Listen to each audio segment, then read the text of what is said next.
એક રાજકીય પક્ષ જેને 923 કરોડ રૂપિયાનું દાન મળ્યું. તમે બરાબર સાંભળ્યું, 923 કરોડ. આ સાંભળતા તમને એમ થાય કે આ કયો પક્ષ હશે અને કેટલો મોટો પક્ષ હશે જેને આટલું બધું દાન મળ્યું છે.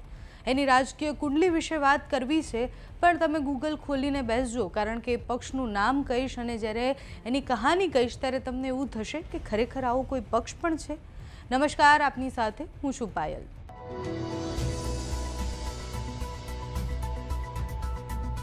આ કહાનીની શરૂઆત થાય છે ગુજરાતના આણંદ જિલ્લાના ઉમરેઠથી. ધારાસભ્ય ગોવિંદ પરમારના નિધન પછી અહીંયા પેટા ચૂંટણી યોજાવાની છે. ભાજપે તેમના દીકરા હર્ષદ પરમારને ટિકિટ આપી, કોંગ્રેસે પણ ઉમેદવાર ઉતારી દીધા. પણ આ બધાની વચ્ચે એક અલગ પક્ષ અને પાર્ટીની એન્ટ્રી થાય છે, જેનું નામ અને જે લોકો આસપાસના છે એ પણ એને નથી ઓળખતા. એ પક્ષનું નામ છે ભારતીય નેશનલ જનતા દળ. અને ચૂંટણી ચિહ્ન શું છે? તો ખભા પર હળ અને ખેડૂત ચાલતો હોય એવું એક ચિહ્ન છે. પાર્ટી કઈ છે, ક્યાંથી આવી, એ બહુ જ મોટા પ્રશ્ન એટલે હતા, કારણ કે પક્ષનું નામ સાંભળતા જ આપણને એવું થાય કે આટલા સમયથી ગુજરાતમાં ચૂંટણીઓ થાય છે ત્યારે આપણે આવા કોઈ પક્ષનું નામ સાંભળ્યું જ નથી. અને જો કોઈએ આવા પક્ષનું નામ સાંભળ્યું નથી તો એને આટલું બધું દાન ક્યાંથી મળ્યું છે? દિવ્ય ભાસ્કરનો એક આખો અહેવાલ છે જેમાં તમામ માહિતી છે. દિવ્ય ભાસ્કરના અહેવાલ મુજબ જે માહિતી છે એમાં એ પક્ષના સંસ્થાપક જે છે એનું નામ છે VM ગજેરા. હાલના અધ્યક્ષ સુરેન્દ્રકુમાર ગજેરા પણ છે. અને બાકી જે પણ માહિતી છે એ અસ્પષ્ટ, અધૂરી અને શંકાસ્પદ છે. કોન્ટેક્ટ અસ ખોલીને જુઓ તમે વેબસાઇટ પર તો તમને ખબર પડે કે એમાં દાન કરવા એટલે ડોનેશન માટેનું બધું જ આપેલી છે માહિતી, કે અહીંયાથી તમે આવી રીતના ડોનેશન કરી શકો છો. આપણે ચૂંટણી પંચના ડેટા જોઈએ તો 2013થી 18 સુધીમાં આ પાર્ટીને માત્ર 21,000 રૂપિયા ડોનેશન મળ્યું હતું. તો આ 21,000થી 923 કરોડ સુધી આ પક્ષ કેવી રીતના પહોંચ્યો?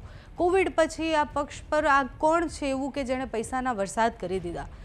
કોવિડ પછીના આપણે રિપોર્ટ જોઈએ એટલે તપાસ જોઈએ, ડેટા જોઈએ તો ખબર પડે કે 2018-19માં 4.18 કરોડનું દાન મળ્યું. પછી એના બીજા વર્ષમાં 20 લાખ અને 35 લાખ રૂપિયાનું દાન મળ્યું. 2021-22માં 188 કરોડ થયું, 22-23માં 540 કરોડ થયું, 23-24માં 190.5 કરોડ અને કુલ 923 કરોડથી પણ પાર વધારનો આંકડો છે જે ડોનેશનનો છે.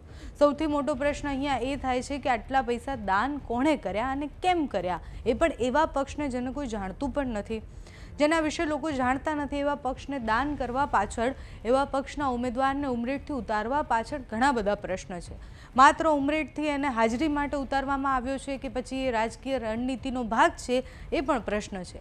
આ પક્ષના ઉમેદવારનું નામ છે મૌલિક શાહ. 2015માં આણંદ નગરપાલિકાની ચૂંટણી વોર્ડ નંબર 12થી ચૂંટણી લડ્યા હતા. 2022માં તેઓ આણંદની વિધાનસભામાં ચૂંટણી લડ્યા હતા અને હવે ઉમરેઠ વિધાનસભાથી પેટા ચૂંટણી લડવાના છે.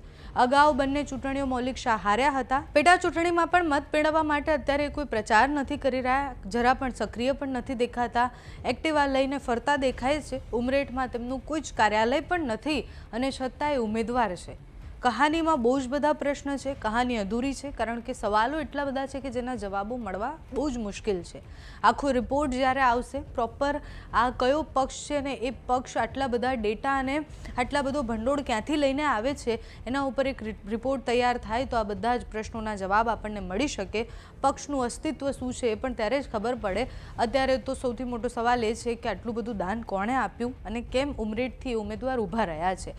હવે ઉમેદવાર પણ ઊભા રહ્યા છે, એના પછીનો પ્રચાર કેમનો કરે છે, જનતા સામે આવીને શું કહે છે, જોવાનું રહ્યું. તમારું આખી સ્ટોરી વિશે શું માનવું છે અમને કમેન્ટ્સમાં જણાવજો. અત્યારે આ વિડીયોમાં બસ આટલું. જો તમે અમને યુટ્યુબ પર જોઈ રહ્યા હોય તો સબસ્ક્રાઈબ કરજો, ફેસબુક પર જોઈ રહ્યા હોય તો ફોલો કરજો, અમારા વિડીયોને લાઇક અને શેર કરજો.